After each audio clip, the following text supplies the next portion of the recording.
Bienvenue tout le monde dans l'édito de Simon Rochelot. Là, je m'excuse à l'avance si jamais il y a un problème avec ma connexion. Aujourd'hui, il faut croire que je ne paye pas assez cher. J'ai eu des problèmes avec Internet toute la Christie de journée. Fait que, on espère que le hamster continue de pédaler. Mais si jamais ça coupe, ben, vous saurez pourquoi. Euh, Simon, il y a des gens qui vivent de manière dangereuse quand même dans la vie, qui ont peur de rien. Et parmi ces gens-là, tu as des gens qui sautent en parachute, des gens qui font de l'alpinisme, des gens qui vont dans des grottes, puis d'autres qui vont dans l'espace. Et tu as des gens qui ne reculent devant rien, dont cette infirmière de Longueuil qui a, attention, roulement de tambour, vous n'en reviendrez pas, chers auditeurs, qui a mangé une toast au beurre de pinot dans son CHSLD. Donc, on la voit ici. Là, je sais pas s'il était obligé de la prendre en photo avec C'est pas la trip. l'infirmière, ça, c'est la présidente de son syndicat, justement. L'infirmière a Ah, demandé OK, OK, OK. l'anonymat.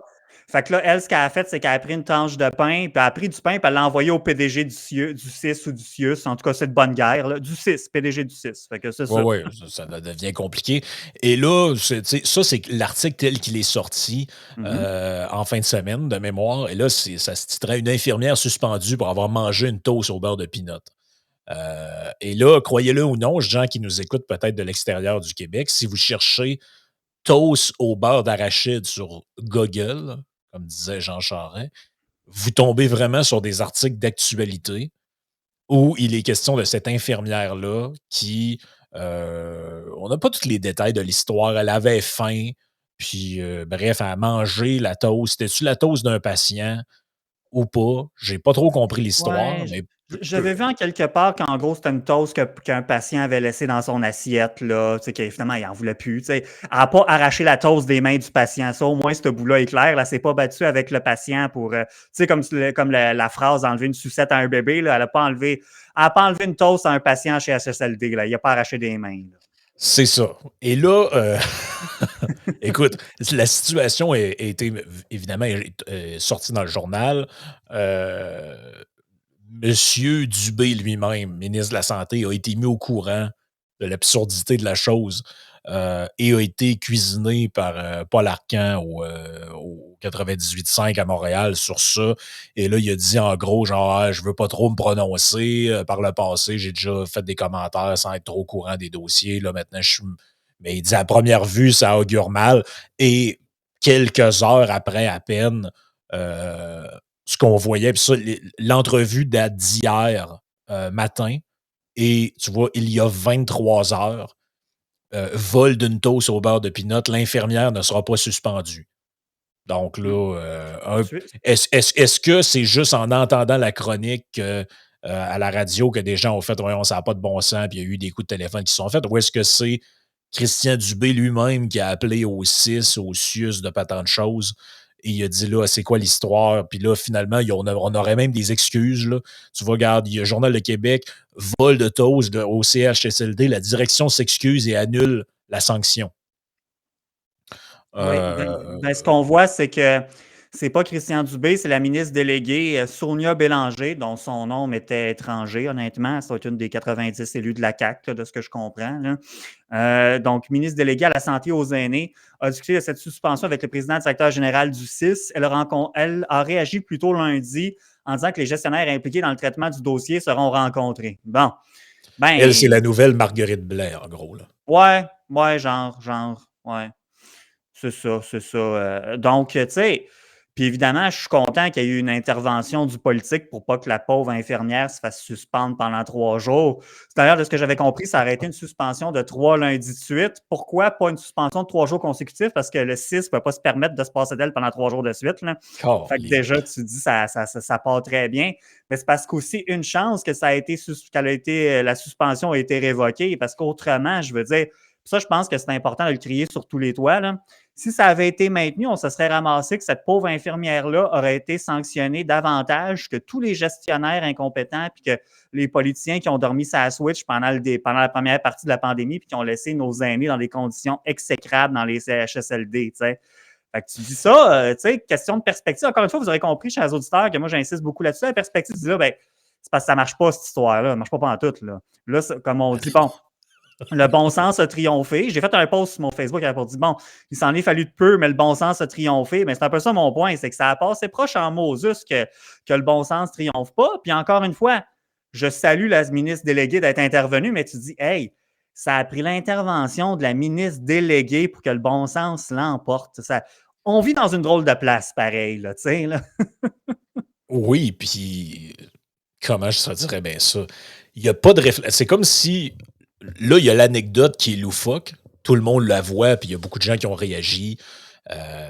Puis bon, Christian Dubé, même, il s'est fait questionner là-dessus. Normalement, le simple fait qu'un ministre soit interpellé pour de la micro-gestion de boutique comme celle-là devrait nous en dire long sur l'état de ce système-là qui ne semble fonctionner que par des coups de téléphone de gens haut placés, que par des interventions ciblées d'un comité nommé par un sous-ministre. Euh, c'est comme si, tu sais, je veux dire, je sais pas si vous réalisez, là, c'est comme si on apprenait que dans tel entrepôt Amazon à Mississauga ou je sais pas trop où, imaginez, là, une entreprise mondiale, tu avais Jeff Bezos lui-même qui appelait dans l'entrepôt pour parler au gestionnaire pour dire hey, là, le commis qui travaille dans rangée 4 sur le chiffre de 8 à, tu sais, de 8 à 4, la semaine passée, il s'est coupé le doigt, ça a l'air que vous n'y avez pas donné de plaster. Tu sais, normalement, je veux dire, le ministre de la Santé, puis le ministère lui-même a zéro rapport dans la micro-gestion Mais non. du quotidien. Mais là, c'est comme un peu, c'est une anecdote loufoque qui met le doigt sur quelque chose, à mon avis, qui met le doigt sur plusieurs affaires. D'un, tu l'as dit, l'imputabilité. On a quand même eu une histoire d'appel pseudo-stagé au 911 dans l'histoire du CHSLD Héron. À ce qu'on sait, il n'y a pas personne qui est parti avec une chienne orange là-dedans. Il n'y a Non. personne qui est imputable de rien. Tu sais, tu te dis à un moment donné, mais est-ce qu'il y a quelqu'un qui est responsable de quoi que ce soit là-dedans? Il n'y a pas eu rien. Euh, en termes de. En tout cas, à ma connaissance, je peux me tromper, mais il me semble qu'il n'y a pas eu rien comme suivi judiciaire de la chose. Il n'y a pas eu de suspension, il n'y a pas de cadres qui ont perdu leur travail. Bon, on a eu le Si, travail, on a eu le rapport de la commissaire Kemal, je crois, là, mais, ou de la coroner, enfin, on a eu une genre de commission. exact. C'est ça, on a eu le rapport de la coroner, mais tu sais, il n'y a pas. Puis bon, ben, on a eu Daniel Mécan puis Marguerite Blais qui se sont fait dire de ne pas se représenter. Là. Ouais. C'est ça, en gros, le prix politique qui était à payer pour le gouvernement, j'ai l'impression. Mais là, tu sais, tu as des gens qui se font prendre. Tu vois l'expression prendre, je sais même pas jusqu'à quel point c'est une faute, là, ce qu'elle a commis, là, la dame. Là. Elle a mangé une toast qui traînait là parce qu'elle avait faim, probablement qu'elle était dans le temps supplémentaire ou peu importe, elle n'avait pas eu le temps de manger, à manger. Et normalement, dans un endroit civilisé, les employés ont le droit de manger. Là, mais même si c'était une faute ce qu'elle a faite, à la limite, c'est un avertissement. Une suspension sans solde ou une suspension avec solde, ça me paraît complètement démesuré. Puis c'est pas la première fois que j'entends ce genre de truc-là, de gens suspendus parce qu'on les accusait d'avoir volé des choses. Puis il y a quelqu'un que je connais personnellement qui me disait qu'il avait déjà eu des problèmes dans un établissement du même genre, mais c'était un hôpital. Il s'était fait, il y avait eu un truc disciplinaire parce qu'il avait volé un cop de beurre à la cafétéria. Parce que lui, il s'est pris une soupe avec un petit pain boule, là, puis il pensait qu'il avait le droit de prendre un ou deux copes de beurre, puis là, il s'est fait dire qu'il volait l'hôpital, parce qu'il avait volé il avait pris un cop de beurre. C'est l'enfer. Mais je sais pas si les gens se rendent compte qu'on est dans l'absurdité la plus totale. Fait que tu as ce point-là de l'imputabilité, mais tu as le point d'un système qui, à la grosseur qu'il y a, normalement, devrait être capable d'être autogéré et le ministre de la Santé ou le ministère de la Santé devrait être là pour donner des orientations générales, mais que le simple fait que ça vienne aux oreilles du ministre, une niaiserie pareille, montre que le système est complètement disjoncté. Ben oui, ben oui. Puis ça, c'est deux points qui méritent d'être creusés. Tu sais, tant l'autogestion, rappelle-moi là si je l'oublie, mais avant de revenir rapidement sur l'imputabilité, c'est que si on retourne au texte qui est sorti vendredi dernier, parce que la lettre de suspension est envoyée à l'employé jeudi, écoute, il y a un paragraphe qui est cité là, de la lettre. Check bien ça. Vos manquements ont des conséquences négatives importantes tant sur la réputation de l'établissement que sur votre crédibilité professionnelle ainsi que sur la qualité des services offerts à notre clientèle. Êtes-vous tombé sur la tête? Je veux dire, il est Voyons. où? Pour faire une analogie avec le droit, c'est comme, il est où le dommage? Mettons, on dit il y a une faute. Bon, mettons. La faute, c'est après la toast qui traînait dans l'assiette du patient que le patient n'a pas mangé. Mettons que c'est une faute. Je ne suis pas sûr que c'est, mais mettons. OK. Ben là, après ça, il est où le dommage? Ça s'en allait d'un vidange, la toast. Il est où le dommage? Moi, ça s'arrête là. C'est fini, là. Ça s'arrête là, Ben, là. je ne sais pas, là, à moins que tu me dises que l'infirmière qui avait à charge des patients s'est fait une toast au beurre d'arachide alors que c'est écrit dans le dossier que le patient est allergique au point d'en mourir si quelqu'un mange ça à côté de lui. Là. Mais là, je veux dire, en tout cas, à moins qu'il nous manque des informations, c'est pas mentionné. Là. C'est pas ça qui est ressorti. Puis là-dessus, je pense que là, ça aurait été beaucoup plus clair. Puis beaucoup, tu sais, ce dossier-là, ça ne se serait pas comporté comme ça. Ça a été un shit show, là, disons-le, du début jusqu'à la fin. Mais tu sais, ça aurait pas été bruité comme ça. Puis le tir aurait pas été rectifié de cette façon-là non plus. Là. Fait que là, tu te dis, ouais, c'est pas. Hey, parce que c'est des mots lourds, là. Conséquences négatives importantes. On parle de réputation de l'établissement, de crédibilité professionnelle, qualité des services à faire. Encore une fois, peut-être que je me répète, mais qualité des services offerts pendant la COVID, il n'y a pas grand monde qui a payé pour ça. Tu dis, effectivement, Elle fait un peu de la Mécan, projection dans son histoire parce que la oui. crédibilité de l'organisation, puis le manquement grave, c'est pas mal plus ceux qui ont décidé de prendre cette décision-là qu'autre chose. Parce que tu as l'air de quoi comme organisation? Tu as l'air de quoi? Puis, tu sais, moi, ça fait des années que j'entends des affaires du genre Ah, dans le privé, tu as des gens qui sont considérés comme des esclaves. Puis, combien de fois qu'on a entendu des affaires chez Amazon, là, ça a l'air qu'ils n'ont même pas le droit d'aller à la toilette là, quand ils travaillent. Puis, tu sais, des affaires, toutes sortes de patentes là, qu'on entend répéter. Puis là, tu es comme OK, mais fait que votre point, c'est quoi? C'est que tout devrait être géré par le gouvernement parce que c'est plus humain. Là, finalement, tu apprends les conditions de travail de ces gens-là, c'est à tout bout de champ, tu es en temps supplémentaire obligatoire. Puis il restait une toast dans l'assiette de quelqu'un qui n'a rien mangé. Tu as décidé de la manger parce que tu avais faim, tu n'étais plus capable. Hey, on va te suspendre pour grave manquement à l'éthique ou je ne sais pas trop quoi. Mais c'est de la folie, cette affaire-là.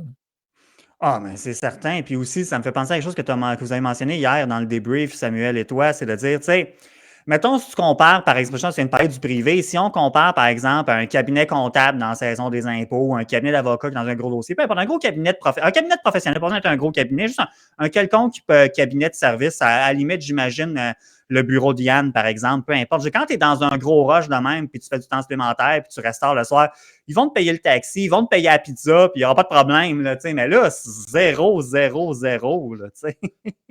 Ah non, je veux dire, c'est carrément idiot, là, cette affaire-là. Là. Écoute, moi, j'en reviens pas. Écoute, dans le truc d'excuses, en pleine pénurie de main-d'œuvre, cette nouvelle avait vivement fait réagir. La mesure était trop sévère pour le geste commis. Nous avons rencontré l'employé, nous nous sommes excusés auprès d'elle. Cette situation ne remet pas en doute ses compétences professionnelles, a écrit la direction du Centre intégré de santé et services sociaux de la Montérégie dans un communiqué lundi. Puis moi, je me demande, ça a coûté combien en termes de le man-hour, si tu veux. Tu as quand même eu, je ne sais pas combien de gestionnaires. C'est sûr qu'il y a eu un meeting de genre, ici, il y en a 2, 3 qui se sont appelés en panique, comme, oh mon Dieu, on fait quoi, on fait quoi. Puis tu sais, c'est pas du monde particulièrement mal payé, ce monde-là. Puis je ne veux pas nécessairement me mettre ça en doute. C'est juste que tu sais, ce shit show-là, tu te dis, mon Dieu, que le citoyen a été mal servi là-dedans. Tu sais, le temps, l'énergie, la ministre déléguée qui se penche là-dessus. Oh my God, tu sais. Mais regardez comment c'est fou, là, comme je vous lis des bouts de l'article. Désirant garder l'anonymat par peur de représailles, la jeune infirmière qui n'a que 2 ans d'ancienneté devait être suspendue aujourd'hui ainsi que les 9 et 11 décembre prochains. Dans la lettre de suspension, on peut lire que ce vol de nourriture destiné aux résidents constitue un manquement grave à vos obligations de loyauté et d'honnêteté. C'était la chose logique à faire, a réagi la présidente du syndicat local, Brigitte Petry. Espérons que tous les gestionnaires auront pris des notes et que ça ne se reproduira plus jamais, qu'un tel incident ne se reproduira pas. Le mécanisme revu. Écoute bien ça. Rencontrée par la direction le 3 novembre dernier, l'infirmière avait admis avoir mangé la toast puisqu'elle avait mal à l'estomac et n'avait pas eu le temps de déjeuner avant de venir travailler. Elle aurait aussi mentionné ne pas savoir que c'était interdit. Par ailleurs, le 6 ajoute que le mécanisme de traitement des mesures disciplinaires sera analysé et révisé afin qu'une telle situation ne se produise plus. Mais ils se prennent au sérieux dans leur affaire, eux autres. Là. Genre, ils s'excusent, mais ils considèrent tout de même que, ouais, on s'excuse, c'était démesuré, mais c'était quand même, elle a quand même fait une faute grave, là, manger une toast. Là, t'es Ils là, sont mais. ridicules. Ils sont ridicules. Puis là, ça me ramène à penser puis à parler de l'enjeu, de l'autogestion. Tu dis, ouais, ben là, quand tu vois que des gestionnaires pas plus allumés que ça, tu dis, ben peut-être qu'effectivement, il faut que ce soit hyper centralisé puis que le ministre décide de tout. Ben d'un, c'est pas pratique. C'est pas pratique. Ça peut pas, sur papier peut-être, mais dans la réalité, ça peut pas fonctionner comme ça. Puis de Ben deux, non. ben c'est parce que non, ce serait comme un mauvais paradigme, ce raisonnement-là. En quelque part, l'enjeu, c'est plus, ben, arrangez-vous donc pour que ceux qui se ramassent gestionnaires, ce soit les plus compétents, soient plus compétents que ça. Ou en tout cas, tout le monde peut faire une erreur, mais justement, avec ce que tu nous as lu, tu sens qu'il n'y a pas vraiment de. Il n'y a pas de mea culpa. Ici, ils disent, on est allé trop loin, mais bon, tu dis non, non, c'est parce que arrangez-vous peut-être pour avoir du monde qui a un peu plus de jugement, au lieu que, souvent, ce qu'on entend des gens qui montent dans l'administration, dans le réseau de la santé, c'est que c'est le monde qui n'était peut-être pas si bon que ça sur le terrain ou que ça leur tentait plus pour X raison, puis qu'ils se ramassent dans la gestion. Ben, peut-être que c'est ça le problème, tu sais, et non l'infirmière qui a mangé une toast ou je sais pas quoi, tu sais. Donc, Ah, c'est c'est. complètement fou. C'est complètement fou. Ah non, mais c'est complètement absurde là, quand tu y penses. Puis, tu sais, il y a un bout là-dedans qui est. Il y a un bout là-dedans qui est un peu inquiétant, c'est-à-dire que euh, il y a une genre de justification qui est donnée à cette absurdité-là, un peu basée sur la pénurie de personnel. Là. Tu sais, c'est que là, ils disent ouais, c'est vrai que dans le contexte de pénurie de main-d'œuvre, être aussi. Là, tu es comme, mais peu importe le contexte, je veux dire, peu importe le contexte, là, quelqu'un, c'est comme si on apprenait que dans un bureau de comptable ou peu importe, il y a quelqu'un qui a été suspendu parce qu'il a pris des sachets de ketchup dans le petit frigo pour les employés. Tu sais, je veux dire, à un moment donné, tu rencontres la personne, tu te dis, écoute, c'est pour les trucs, ça job, là. On demande à tout le Mais, monde de ne pas gaspiller le stock et de ne pas en prendre. C'est pas fait pour aller chez vous, là, tu sais. Tu sais, je veux dire, c'est parce que la notion de. Il me semble que je comprends le concept, là, que le truc n'est pas à toi, là, puis que théoriquement, si tu prends quelque chose qui n'est pas à toi, c'est un vol, ou en tout cas, c'est un. ouais, mais là, Mais tu sais, là, c'est parce que là, il y a quand même bien des sacrements de limites à être à cheval sur des principes, là. Tu sais, en plus, ils vont à la poubelle, ces ben, c'est trucs-là. ça. C'est ça qui est encore pire là-dedans. C'est que puis, tu sais, pour connaître beaucoup de gens qui ont travaillé dans ce milieu-là, il y a beaucoup de gens dans les hôpitaux que leurs conditions de santé, bon, réveil suite à une opération, peu importe, tu sais, quand tu es malade, tu n'as pas beaucoup d'appétit. Il y a énormément, énormément, énormément de gaspillage de nourriture. Beaucoup de Ouais. plateaux qui retournent pleins ou à peu près pleins. Et la destination de ça, c'est dans la poubelle. S'il y a quelqu'un dans le, dans le staff qui veut manger le truc avant qu'il aille dans la poubelle, qu'est-ce que tu veux que ça me foute? C'est ses affaires à elle. Tu sais, moi, je me dis, est-ce que c'est la chose la plus hygiénique à faire? Probablement pas. Mais d'un autre côté, je me dis, garde, tu sais, justement, nos anges gardiens, les infirmières, tu sais, pendant la pandémie, tu dis, écoute, ils font du TSO à pu finir. C'est des conditions de travail qui sont carrément extrêmes, plus souvent qu'autrement. Tu dis, garde, moi, dans cette situation, tu sais, c'est facile de juger, mais tu sais, tu dis, la fille, ça faisait combien de temps, combien de journées de suite qu'elle était en TSO? Tu dis, bon, quand même qu'elle se serait levée un peu en retard le matin. Je sais pas, tu sais, on spécule, mais tu dis, tu sais, compte tenu des conditions dans lesquelles ils exercent leur métier, il me semble que c'est tout à fait pardonnable là, qu'elle ait pris une toast qui s'en allait au vidange. Là, là, c'est ça. Là. Ben, tu sais, je veux dire, c'est certainement pas ça qui va améliorer l'attractivité. C'est parce que c'est ça l'affaire, c'est qu'on passe notre temps à dire que ah, mais l'attractivité du réseau public est problématique, les infirmières veulent aller travailler dans le réseau privé. Ben oui, mais c'est parce que là, tu te ramasses avec des gens qui sont suspendus pour des conneries. Pour littéralement des conneries. Hey, elle a mangé une toast, l'autre a volé un cop de beurre. Ben oui, OK. Et c'est quoi la prochaine étape? Tu as pris où la machine à café, tu as pris deux petits bâtons pour brasser le café, tu as volé un bâton. Tu sais, à un moment donné, Mais moi, c'est parce il que je faut, me faut, faut dis, qu'il y ait juste une question de jugement là-dedans. Là, tu vois. Tu sais, juste le fait que ça se rentre dans le journal, normalement, on devrait même pas être au courant de ça. Non, mais un peu comme je te disais en préparation de show, au moins, pendant qu'ils parlent de ça, ils nous parlent pas de la COVID puis de leur patente là, ou de fin du monde climatique ou je sais pas trop quoi. Fait que tu te dis ça. Ça, au moins, c'est plate pour l'infirmière qui a subi ça, par contre, là, cela dit, là, mais moi, c'est parce que ça me fait penser encore une fois à un autre concept qu'on entend en droit, c'est la personne raisonnable. Elle était où la personne raisonnable dans cette histoire-là? Pourquoi ça a pris, je reviens à ce que je disais un peu plus tôt, pourquoi ça a pris l'intervention de la ministre déléguée? Parce que c'est manifeste ici que s'il n'y avait pas eu de pression populaire puis qui a amené de la pression politique, cette infirmière-là aurait été suspendue les 3 premiers lundis de décembre, ça aurait fini là, tu sais. Ah Quitte à oui. ce qu'il y ait des bris de service sur le plancher ou quoi que ce soit, là, ça, au diable, là, tu sais. Ouais, c'est ça. C'est qu'ils sont prêts à sacrifier la qualité des soins pour faire appliquer des principes finalement carrément idiots, là. Ah ouais. C'est carrément ça, là. Écoute, on s'en va sur Patreon un petit peu plus tôt que d'habitude. Ça va être un segment plus court parce qu'on a été bouleversé dans le temps pour des raisons de connexion Internet. Donc, on s'en va là. Je me souviens plus exactement c'est quoi que tu m'avais dit. Quel sujet qu'on allait parler? Un autre truc. L'alarmisme Oui, de droite. oui, l'alarmisme de droite. On s'en va sur Patreon. Rejoignez-nous. Patreon.com/isénéchal.